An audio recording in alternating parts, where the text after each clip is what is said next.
Hey fellow babies, welcome back to Pachter Factor on SIFTD.net.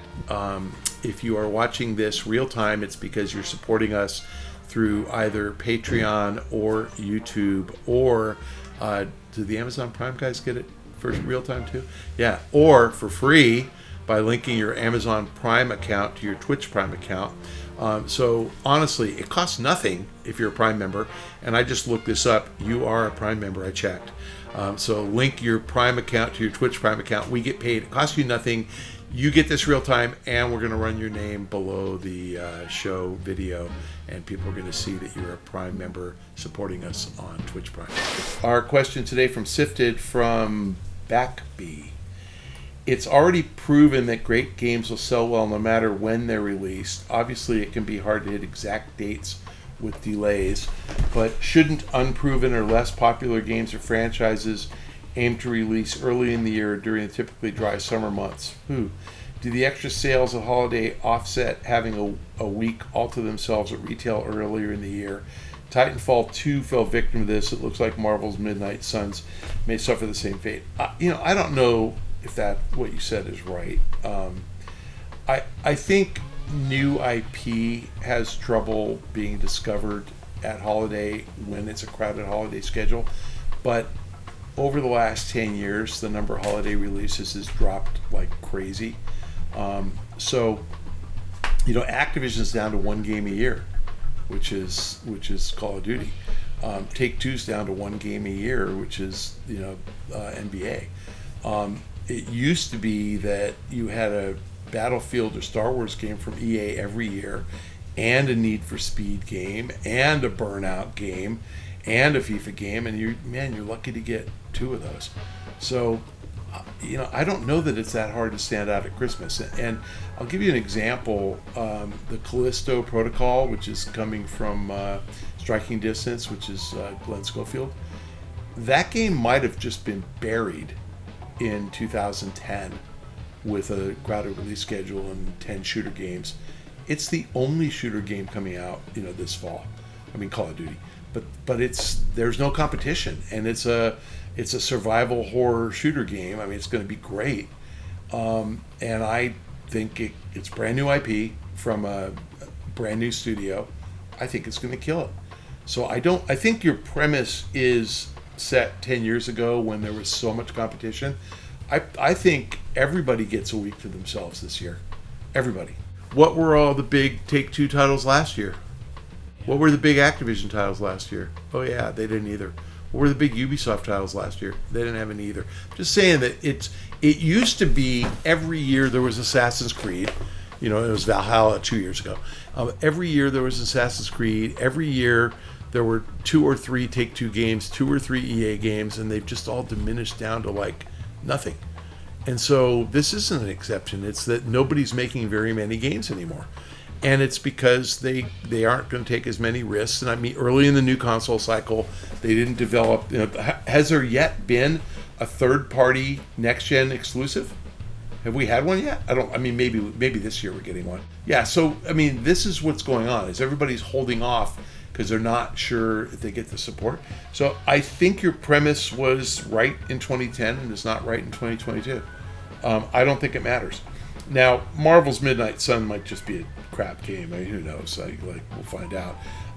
Great games will sell whenever. I think let me turn your question upside down. I think Nintendo games do better if they're launched in May, June, than they do if they launch at Christmas.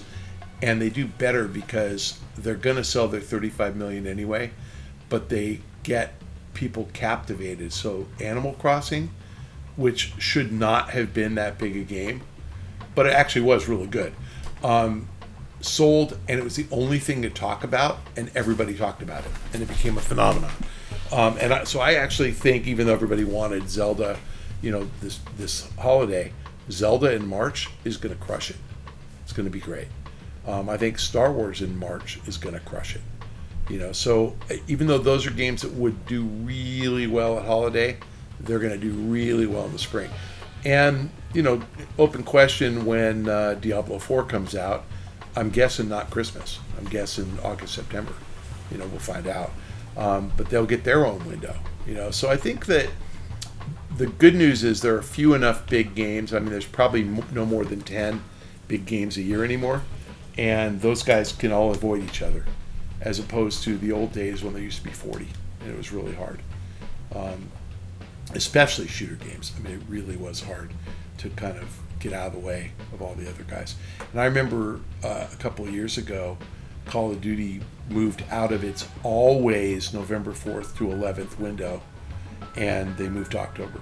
And then this year, there's no reason to be there. They're in October again. And why? Because they liked it.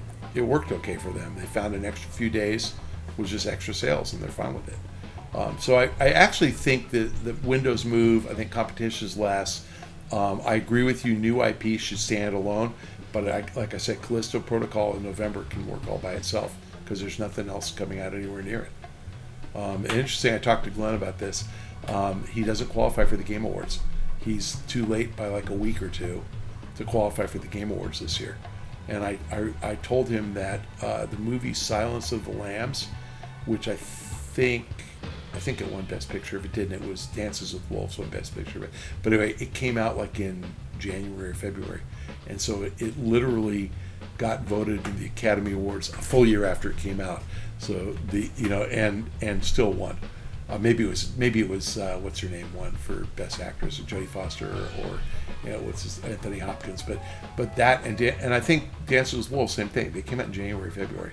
But they still won Academy Awards, even though they're considered old news. So you try to just make sure you come out in a window that is guaranteed to sell the most units. And like I said, I was surprised Callisto Protocol picked fall because they didn't know when they picked that and committed to finishing it there'd be no competition. It turned out great. That game's going to be great, by the way. And then we'll play the Dead Space remaster, which was also made by Glenn Schofield and was a phenomenal game. And you're going to realize how talented that guy is. Thank you guys for joining us on Pachter Factor on SIFTD.net. We are hopeful that you are a Patreon patron or you are a YouTube subscriber. And if you are, thank you. We appreciate the support. That's helping Shane keep coming out here and producing these things. If you are a Prime member, please link your Prime account, Amazon Prime, to your Twitch Prime account. You have to do that monthly, but we get paid and you get the content real time. It costs you nothing. Amazon pays for it because they value your Prime membership. The instructions for that are in the show description. If you are doing none of those things because you're too lame to figure it out, you're probably too lame to follow me on Twitter as well, but I could use an extra 5 followers. So @Michael Pachter on Twitter, please.